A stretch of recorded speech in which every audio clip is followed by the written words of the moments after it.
Hey guys, Luna here, and welcome back to Friendsim. We've been getting to go through Volume 4, They Became What They Behold. I just realized how the time passes, the implication theater, the new veiled secret, lest the dust become us. And now, obviously, we're continuing on Volume 4, They Became What They Beheld. So, let's continue on where we last left off.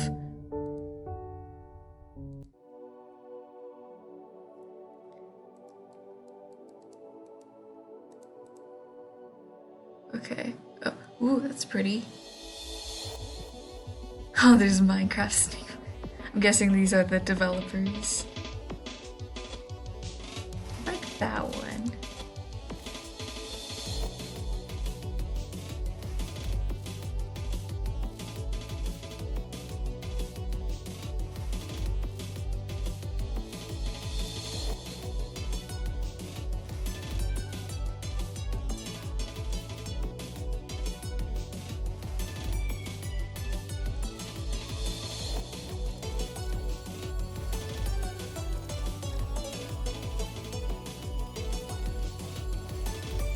I just...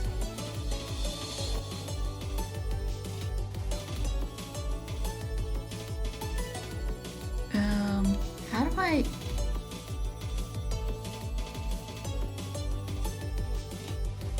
Ooh, okay.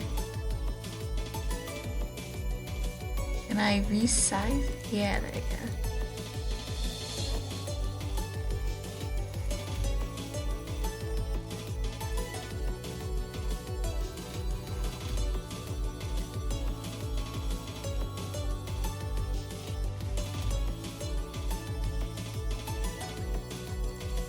I don't. I do want her on here. I do need to increase the size quite a ton.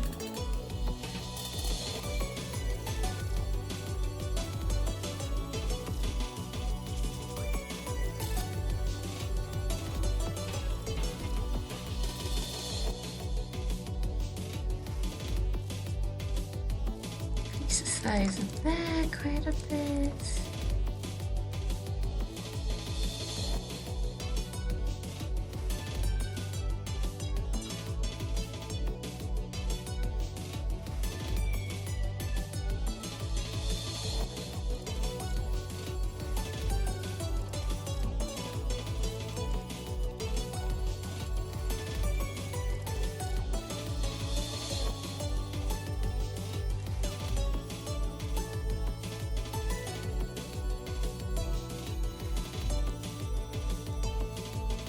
Here's that.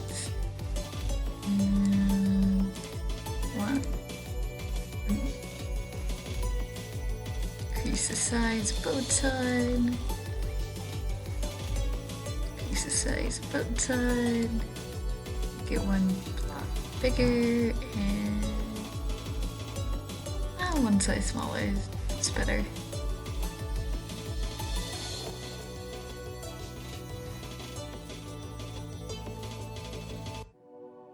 And I'm just gonna...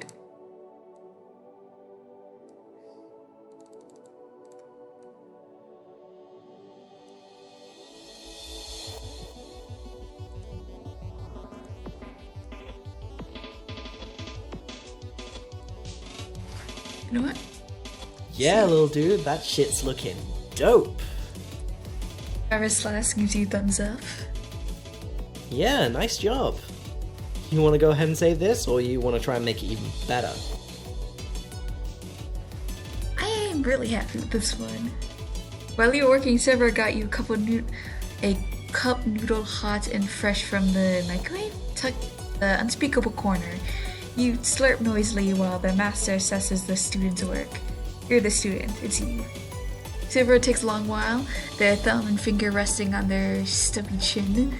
You're hanging off the edge of your seat, which right now is one of the milk crates you put alongside the workstation. Fucking wow. You did it again. This is, like, on a whole other level of stupid. Is that Are bad? you kidding me? It's perfect. I'm posting it to Chitter, like, instantly. They are gonna eat this up, you have no idea. Won't be able to give you the credsies, though. You know how it is, with all the discourse going on. Yeah, I get that. New video dropping out? No. Lol, check GrubTube, you guys are not ready for this thumbnail. I get it. Besides, you didn't do it for the credit. You did it for the most important word of all. Friendship? It's friendship, right? Come on, please just tell me it's friendship. Word is friendship. You log on to your own Chitter so you can see each other's posts, and you make sure to give it a like and each it. You also take the opportunity to scroll through your timeline a little, continuing the friendship appreciating vibes as you browse a parade of familiar usernames. Oh shit, that reminds you, who's that? Which... oh shit, it's just the worst. Turning guns here, rebel attack on satellite 57628 leaves 17 dead. Here, high impale and post funds address of rebel attack. Rep t-shirt sound rebel broadcast used by the known Tetra amidst protests in Everdem. Try to explain to Severa the circumstances of you being here and what you can offer them. A way off Eteria, a place where none of the threats of our emperor or the pressures they or Mertier experience will ever be a problem again. Then you remember, Skylar and Konya, Sultan Caesar. Some people have reasons to stay. You wonder what Caesar wants. Me? Damn, that's a tough question. Leave everything I work so hard for. The epic highs and lows of Gritpop streaming. My empire beats, and all the other rebels and Saravites counting on me. But also not have a death sentence hanging over my head. Amber looks falls on Severa's face. They bury their hands into their pockets of their corduroy trousers. I'm gonna level with you. Normally I wouldn't tell you this. Wouldn't show weakness and stuff. But between you and me, I know my days are numbered one way or another. I'm getting too old for the scene, you know? The writing's on the wall. I'm losing subscribers all the time. Maybe it's time to pass the metaphorical torch. What do you think I should do? Leave it all behind. Here in their tired eyes, they want out, not just from the Empire, but from the purposeless shackles of being an internet micro-celebrity. They just don't have it in them to do it on their own. Maybe even the negative attention validates their persecution complex or gratifies their self-hatred or something like that. Internet is a hell of a drug. Don't worry, Severa. No troll is an island. And you're building your raft, or some version of analogy that makes sense. I get where you're coming from, but it's hard to even imagine myself doing something else. This is literally the only shit that's ever made sense to me. The only shit I've been able to think mattered. That's not true at all, Lito. There's something they're forgetting. Something that they had for as long as they've known you. What are you talking about? Wait. Oh god, if you say French. Friendship! While Silver is busy being unimpressed with you, Marty returns through the front door. It almost takes you out of your euphoric stupor. Let's see. Why are you doing it? Why are you doing this to us? Lol. And, you know, I figured it's actually kind of nice to confide in people for a change. When they are not backstabbing signposts. Well, a moment of awkward silence hangs between the three of you. Her anger seems drained out of her, and neither of you or Sarah seems to know what to say. Sorry for the desk. Nah, it's cool. It's not like you're wrong about me. Who the fuck am I to judge? I did hit you with a wrench. No worries. It's precipitation under the traversal planks. Truce? Yeah, truce. Silver and Margie shake on it. It's actually an agreement, but you take it. Mutual respect born from necessity is better than nothing, and right now it seems like all these two can give. Progress! Hey, since we're friendly and all, we should celebrate. Silver produces this weird bug vape pen you remember cluttered from a cluttered corner in front of the computer desk. Oh shit, it might even be the same. Consider it a peace offering, if you're up for it. the hey? You wouldn't mind a little chill-out assistance for as long as the daylight traps you down in this bunker. You're game. I think I'll pass. Okay, but you might get kind of hotboxed. This room is, like, small and not well ventilated. It's fine. Cool. Let's get faded as hell. Severus starts by dimming the lights. They clean a mouthpiece with some paper towels and rubbing alcohol on the desk. Then they take a deep inhale without actually touching their lips to it, and hand you the bug. You follow their lead. Doesn't even weird you out this time. Hold it to the chest for 1 heartbeat, 2, then let it back out with a cloudy spiral. Hey, you might actually be getting pretty good at this. Neato. Sometimes all your body gets comfortable and distant. You soak in the colors and shapes and get nicely situated down on the bunker floor in a little nest of crumpled papers and cans. Your trashy brethren surround you. You and your new garbage family have so much in common. Right now, Surfer's home feels nice and insulated, both from the heat of the outside and the chaos of Eternian life. Even Marty seems a bit relaxed. Her head leans back on the couch, her eyes closed. You just watch her breathe for a little while, suddenly relieved and grateful that she's alive. You're high enough that the sentiment doesn't seem totally weird. So, what's your story? Me? Yeah. You came all this way just to help somebody? Not somebody. A gold blood. Named Follicle. She had void rot. They're probably shipping her out to be a heat sink for some carrier ship's supercomputer. I want to know what happened to her.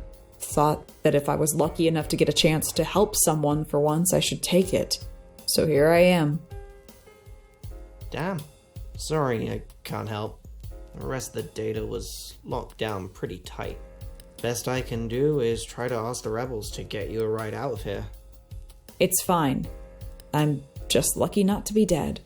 Did you, know her super well or something? Not really. Then what the hell are you doing, Lamel? You're risking your own hide after all. Just worked out that way. Might as well try, now that I'm a fugitive. Shit, there's the guilt. Mercifully numbed by your lightheadedness. What were you up to? Before you were a fugitive? Attack pilot. I was due for the front lines by next sweep. A dogfighter? Shit, I would have run too. I didn't run. I never even thought of running.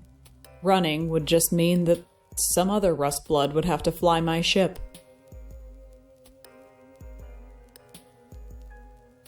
Sever passes you the pen again. Take a couple more deep breaths that pull you farther and farther away from the emotional immediacy of the conversation. The sadness is distant, like from an old memory. You could now, though, right? Your friend was telling me about how they can get us out of here. You got a take on that?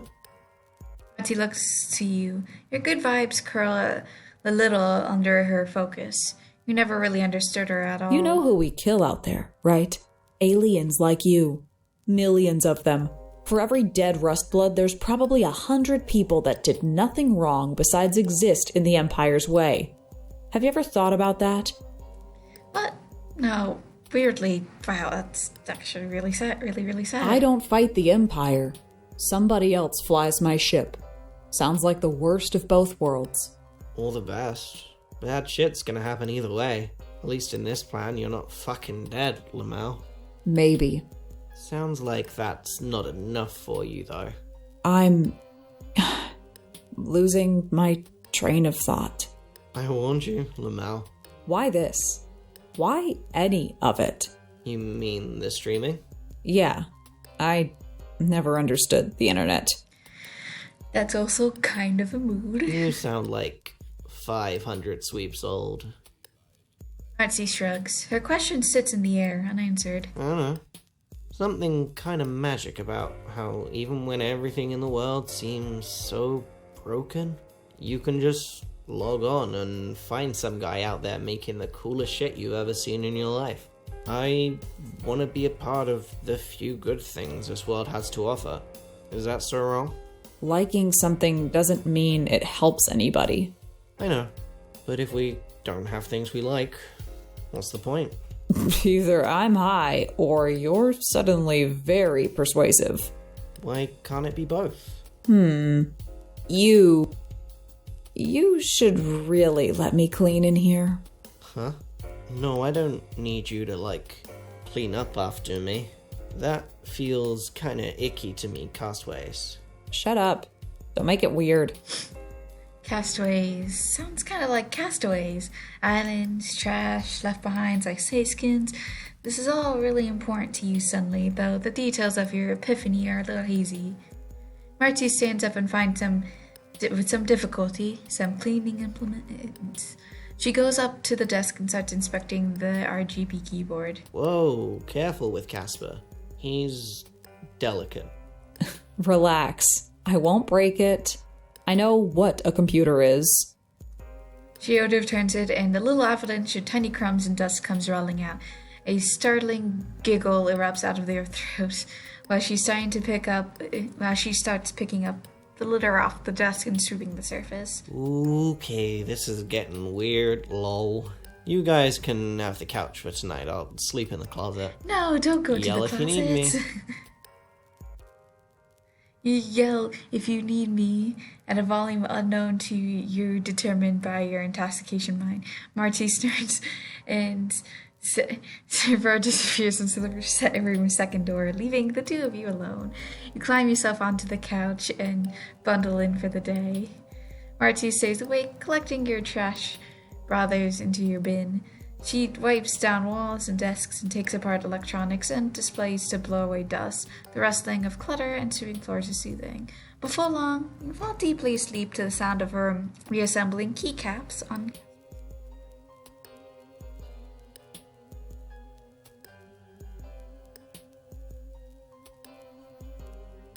Gonna go dark for a bit, not doing great. Malik? This world is a hell, so we can't wait to run out and the next one for them. But that is the hell too. Maverick. You got me wrong. Love it up here. Just wish it were a little less the way it is, you know? And Zebra. Maybe after the for a bit, gotta take up care of himself. Selling uppers, we need to fucking talk. Interesting. Sometime later, you wake up in a clean bunker. You have just enough time to take in how renewed a place feels before Shiver sits down a fresh MRE on a milk crate in front of you. Freshly reheated anyways. Evening, little dude. About time you woke up, Mel. You thank Shiver for the food and start digging in. What time is it? You can't even tell underground with no windows. Just about evening now. Got in touch with the rebels yesterday, too. It'll be tough, but they think they can swing an escape mission our way in, half a perigee. Half a perigee? You should probably have a clear idea of what that means by now. It sounds like a long time. Across the room, Marcy is helping herself to her own cup noodle. Silver cracks open an energy drink and gets a good head start on it before she finishes her mouthful and speaks. I've thought about it, and I've made up my mind. I'm going to that tower. Sever sputters comically, but managed to not get enough energy drink all over the newly cleaned floor. You also nearly choke on some rehydrated carrot mash. Okay, I've been meaning to ask. Are you guys actually out of your minds? You know who runs that place, right? Some stuck-up high-blood who'd murder me without a second thought? It's all the same with the Empire. Not just any stuck-up high-blood. Ardita Kamiya. She got hired to take over about the same time I moved in. Oh, Ardita, you know Ardita. She was one of the first friends you made when you landed here.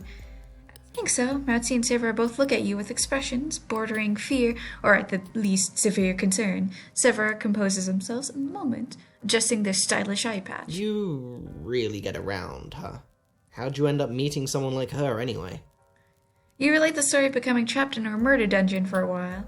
Okay, trapped in her murder dungeon sounds bad, you're aware, and it was. You're not necessarily trying to say the two of you are the best friends, even if she was attempting friendship at her highest capacity, which is a little sad now that I think about it, but you still think you can use this to your advantage. She knows you and maybe even likes you, so it's possible you could talk her down, distract her, while Matsu's in there doing whatever she's planning on doing. What is the plan anyway? You said the rest of the data was too encrypted. But if I can get in and find a terminal with clearance, that's not a problem. I can find out where Follicle is and if she needs help. Right, and you can provide backup if worst comes to worst. Can't believe you're actually encouraging her, Lamel. This is the worst plan I've heard in my life. It is pretty terrible. Saying you won't help?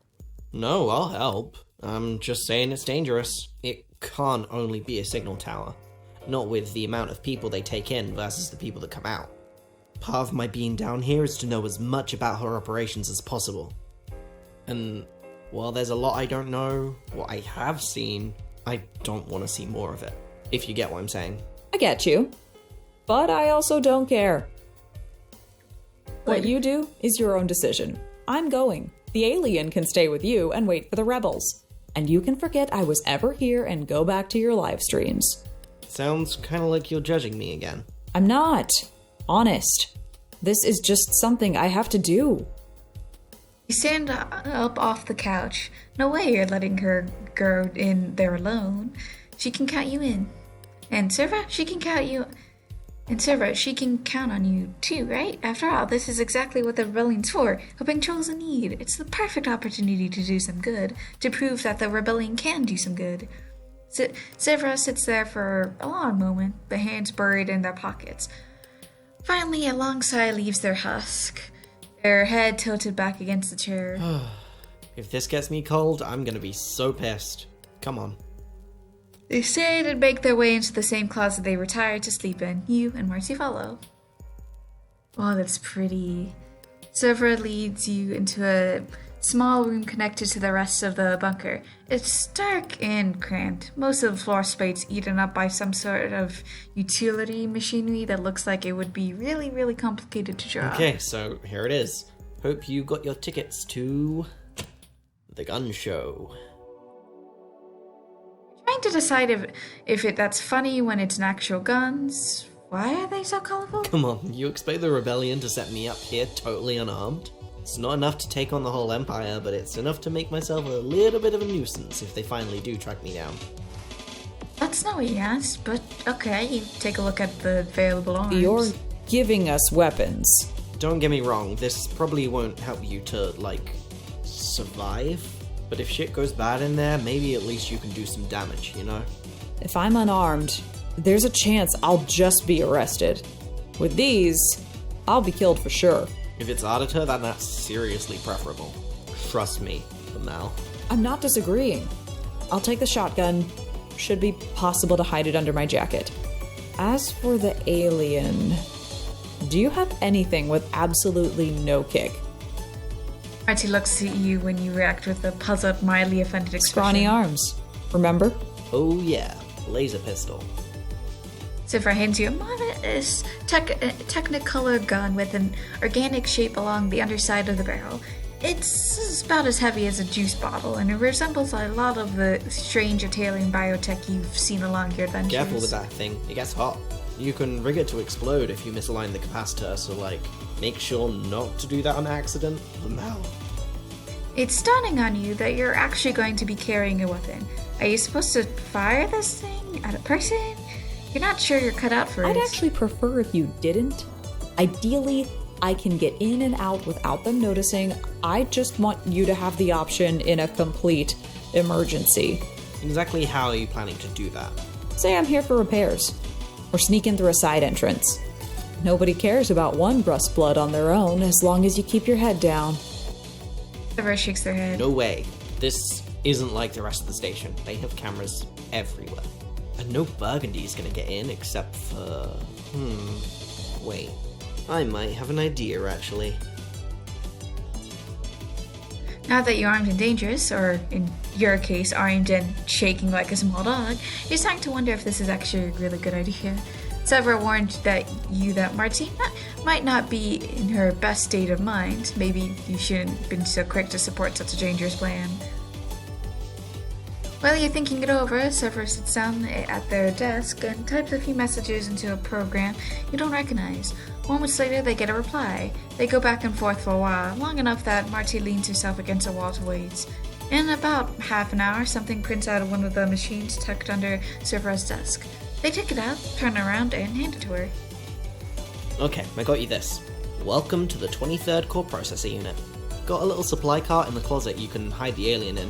This should be enough to get you in the front doors. No promises about anything after. You're not endangering yourself, are you? Or your friends? The rebellion? Whoever got this for me? These are dangerous times. We're risking our lives just by existing. But even you walked in here and put me and my operation to shame, you know? Pointed out how I'm just waiting down here for the end, without even getting a chance to pay the Empire back for what they've done. So this is like, literally the least I could do. That's not true at all. I'm willing to do this alone. Yeah, and it wouldn't have worked. I'm still 100% convinced you're dying there, Lamau. But I can't just let you go in with nothing. So take the ID already. Marty concedes, slipping the ID card to the front of her coat. There's a sense of finality to it that makes you realize this is all definitely happening. For everyone's sakes, you hope Ardea remembers you as fondly as possible. You hope your own memories of her aren't too warped by duck scratch, narratively induced friend lust to be useful. You hope you'll know what to say to her when the time comes, if the time comes. You're doing a lot of hoping in summarization, but you have to. If Marty's not willing to turn back, then how can you? It's for Volkia's sake too. In a way, this is your own chance for redemption. If I'm going to do this, I should probably go as soon as possible. Is there any way to get closer to the base? Yeah, sure. Follow me again. Severa leads you through a narrower access shaft branching off the utilities closet, the little supply cart in tow. For now, it carries the weapons out of sight. You, Severa, and Marty have to press to the wall in a line to make your way down the corridor alongside what you guess are water pipes. Or slime pipes, maybe. You know Artarians love a good, gelatinous slime. Soon you emerge at what you guess is a back door, heavily barricaded. Severa takes a moment to unlock and remove the bars and boards, and pushes them open against a mound of shifting sands. Soon, multicolored moonlight washes in from above, right above their shoulders. Okay, this is it. Let's see. Buy my album ready, Slaughter Righteous. What I need. It's kind of interesting that she has like front end and a back end. So As far as I go. Thanks. And goodbye, I guess. If I don't see you. So long, morbid weirdo. And you, come here. Severa holds out their arms. Oh, you get it. Without hesitation, you bring yourself in for a surprisingly tight hug from such a guarded, on-brand individual. Severa pats your shoulders from a couple times, even adjusts your hood for you. I don't want to distract you, and I know I can't talk you out of it, but you're one of the few people I know that I think are genuinely really chill, so it was nice to see you again. Please survive, or I'm gonna be, like, really depressed, Lamau. Oh, shit. Well, no way you're gonna die now. You can't let them down, too. Severa and Marty farewells is a little cooler, just a firm handshake. Still, you're proud of the two of them for coming this far. Not just in friendship, but in general. Ready? Not exactly, you tell her, but you're the next thing to ready. You're morally obliged. Alright, let's go. And the stars shine down as the two of you approach the main entrance. You have a narrow visual hidden inside the cars. You're lucky this place is approachable by foot from any of the bases on the satellite. You don't know how you would even explain her getting here without a transport otherwise. Even with that advantage and the ID badge clipped to her jacket, you're nervous. Hey, if something goes wrong, I want you to run. Around the perimeter of the building. They'll get a shot if you try to make it for the dunes, okay? Or you can apply the wheels of your little ID cart make the transition from sand to the shiny surface of the Imperial walkway. This is really happening. You slip a hand into the pocket of your hoodie. You're too nervous to even grip the handle of the laser pistol tucked within. You're close to the door now. There's shuffling, but you can't tell what's happening. Marty's voice comes from above out of view. Letitia Lefford, core processor. Scheduled cleanup. Your heart nearly stops in your chest while you wait. There's a few moments of perilous silence before absolutely nothing happens. The guards let you advance, and Marty You and Marty head into the basement.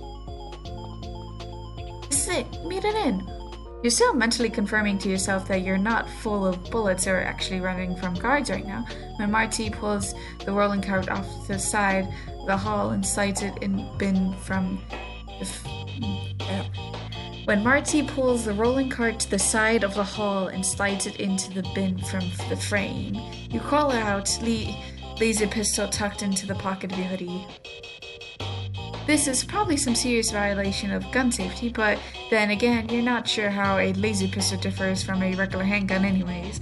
Marty takes out her shotgun and straps it to her back, hidden under her coat. As she does so, she looks up and down the hallways. You follow suit, but you don't see anybody. Exactly. Why is it so empty in here? This place is huge. They have to have more staff than the 2 trolls outside. Maybe it's some kind of troll holiday? They could all be out on break. Marty gives you a bordering exhaustion and disgust. Let's talk less. Starting now. We have a console to find. Sure, but you're not entirely sure where to start looking. None of these doors are labeled, and they all look the same. They always curve disorientingly, so you can never tell exactly how far you've come since entering. The distinct feeling of being a rat in a trap slowly emerges in your belly. You manage not to say that out loud as that you have a bad feeling about this. Even you aren't that obvious. But the hallways remain stunningly, bafflingly empty. Marty stops by the next door and presses Rhea to it. For a moment, she taps it on its control panel. If it attempts to know. Damn! Cover for me. Yes, sure, okay. You hover the hand pistol. You hand hover the pistol in your pocket while watch the halls. Maybe not to shake apart completely while Marty tries to gain access. These panels are cheaply made. The wires rub up against the frame and corrode. How does she know so much weird stuff anyways? You know what she said, but you think you need to make some small conversation or you might explode into nervous confetti. How do you know so many people? What should I expect from this Ardata woman? Wasn't she an officer on your base? She's not my officer, just an officer. I've never seen her before. Clearly, she's in some weird division of the Empire if this is her building. What to expect from her? Well, she's not everything she seems. Marty bumps in the edge of her fist against the security panel a few times, trying 2 or 3 different places and angles. Oh yeah? How so? It's hard to say. You do your best to describe her. Maybe unstable in a word? That's great. Just what we need. It's not all bad. Her old sadistic high blood chick is a farce. She has no actual passion for it. Hey, who's to say that might not work out in our favor? Maybe she won't be able to bring herself to care that we're here. She might even let us go. I wouldn't bet on it. There. Got it.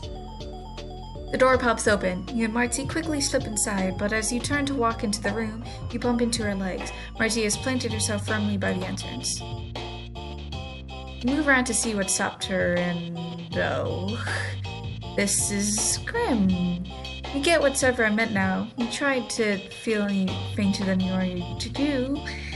You tell yourself you've definitely seen worse, and you have, but this isn't the help you were expecting. Marty focuses narrowed, critical look, but she looks as drained as you feel.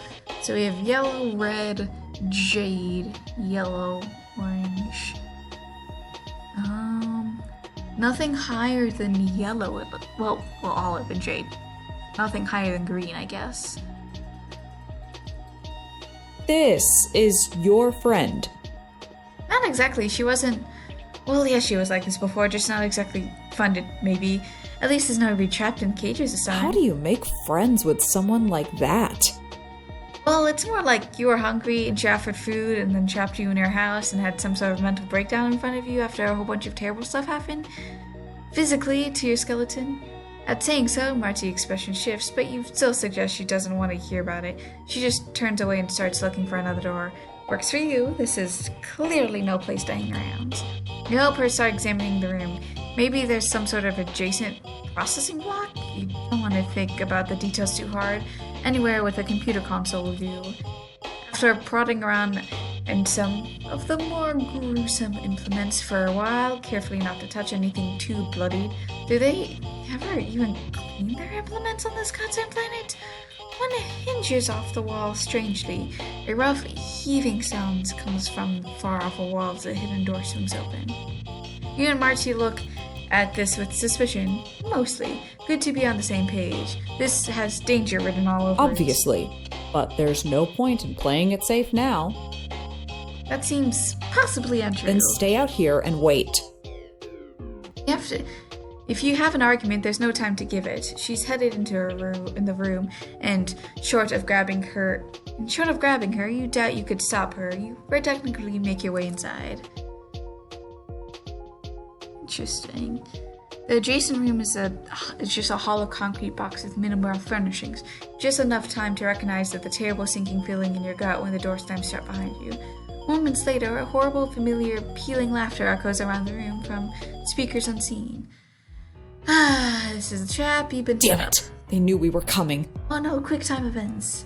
A rolling noise comes from the wall pans beside you. Think fast. I'm gonna quickly save, because I want to get a bad ending. You're too slow. A hand grabs you roughly by the jacket and drags you out of the way. Behind you, a sickening wet sound hits the air, and a few drops of red hits the ground in front of you. Don't stop moving! Too close. Quick, you gotta find a way out of here. I wanna get it. You shoved out of the way and a terrible noise comes behind you. Then the heavy hum. Marcy? I want to play a game. The council see you now. What is this funny to them? Whoever they are? Of course it's funny. It's full of rage. You really die here. You're too important for that. Before you can apply, the world starts to eke back into the corners. Adjacent room. Yeah, this is moments. Crap. Yeah, that was another close one. Use your pressure second to scan the walls. There are wall vents. The two of you escape that way. You turn to tell Marty, and the two of you race toward freedom. Too slow. Don't stop moving. So I have 2 lives, basically. Made it, barely. The two of you reach the wall. Marty grabs Gray and yanks it hard. She's surprised that he's Go, now! She's already lifted you up into the vent before you can make another decision. You scramble up as quick as you can into a small space, turning around to grab Marty's hands and pull her up. To your relief, her hands clasp around your tiny wrists, and you heave her up to safely with all the meager might. You press to the edge so you can scoot past, gaining a much-desired distance from the room of death traps. In doing so, she leaves a vivid maroon stripe behind her. Your breath seizes up. Marty flicks a lighter to life, illuminating the confined space. You now see in the soft yellow glow. You look down to see if you can see how badly she's injured. I love this art style so much. I'm okay. It's not that deep. You don't know who she's trying to convince. She pulls up her hands. There's an ugly red smile carved into her left hip. It looks bad. Not lethal maybe, but painful. It's definitely not something that can be left untreated. My bag. The gauze. Right, your brain starts to work again. You help her get it out for her while she just sheds her jacket. She wets some of it in antiseptic and carefully cleans the wound. Fuck! Should be okay. Has it had anything vital? I'm fine. I can stitch it up in a minute. I just need... She tears off her gaze, floating into the distance. The adrenaline and shock are starting to fade from your mind, and you can think clearly. Rushing in to take her places. Anger? Yes, actually, you're angry. What the hell is she thinking? What? You get this is for you, and you want to help too, but that doesn't mean she has to be the stupid. She can't just take dumb risks like that. She's been throwing herself at every danger, putting herself to the limits. Why? Why is she acting like it if it doesn't matter what happens to her? Stop telling me what to do! Her eyes are red, her voice loud enough to ring in your tiny metal resting place. But you don't feel in danger, not from this poor troll heaving for breath in front of you. The pain is making her sweat, and that's when you see it. The scars from the other fights or close calls scattering along her arms and shoulders. Every day is like this for me. I am such a hypocrite. I was living just like Sarava, doing what I liked, getting by, surviving. I know what I am. I know I don't have much time, but my time is all I have. Why can't I use it to help someone? Poor child. Why can't I? Her head is bowed, but teardrops are staining the fabric over her lap. You don't speak. You think she needs a moment to compose herself. Wordlessly, she fishes back into the emergency bag for some painkillers. She chews 2 of them and follows them with a little bit of water from a canteen. You wait until both of your breathing settles down and she seems to be more comfortable. You tell her that she's wrong. She can help people, but she can't do it alone. Who can I trust? Even the other Rustbloods. They have to look out for themselves. That's how it is. Maybe it would be easy to resist. If it wasn't a choice between life or death. I never blamed them, but it seems so impossible. Yet she tried anyway. You take her wrist in your little hand. That's special. Too special to die in here. You're going to make sure she gets out, no matter what. Why are you here? Why does any of this even matter to you? I just realized we actually have hands now. It's not your problem. Not even your planet. Don't you have your own issues back home? Back home. Yeah, she's right. As much as your memories from Earth are really of home. Things aren't always great there either. You get what she means about feeling impossible, but here on Terra, it's different. You've been put here for narrative reasons. That alone makes it feel like you can make a difference. Subvert this callous and awful empire. It only feels that way because you haven't lived in it every day of your life. But I guess I don't know what it's like where you're from either. Her energy wanes. She's not dying, but she's in no state to move right now. She needs a while to recover and patch herself up. You decided you're going to find a way out, or to get the data yourself so you can come back and help her escape. You'll be as quick as you can, then come back to get her. You promise. You don't have to do this. Any of it. You could leave and get yourself out of here. You know that, but you've already made up your mind to stay and see this through. It's what friends do. You're such a weirdo. Yes, I am such a weirdo. A weirdo that wants to be friends with you. You and Marty form a clasping handshake, gripping each other's wrists. You leave her with an emergency bag, taking only your little pistol as you prepare to journey down further into the ventilation system. I might have to move once I can. I'll try to find you. Get back to the vents if you find anything. Roger. You give her a little salute, which she mimics weakly. It takes a lot of you to make yourself leave. Her heart pangs at you to stay, not wanting to leave her wounded and by herself. But right now, you're sitting ducks. The best thing you can do for her is to try and make sure this isn't all for nothing. With that in mind, you carry forward, using your palm husk as a flashlight. Pretty soon, you can't even hear her breathing behind you. Climb through the vents for what feels like ages, climbing ladders and falling down more than a few sudden drops. It takes you a surprising time to find another exit and lands you back in the hallway identical to the first. And thinking making a change, I guess you'll know soon either way. Anyways, I think this is actually a good place to stop. So I hope you guys have a good day, night, week, month of your lives. And may the stars forever guide your path, forever might lead you into the future. Goodbye, everybody.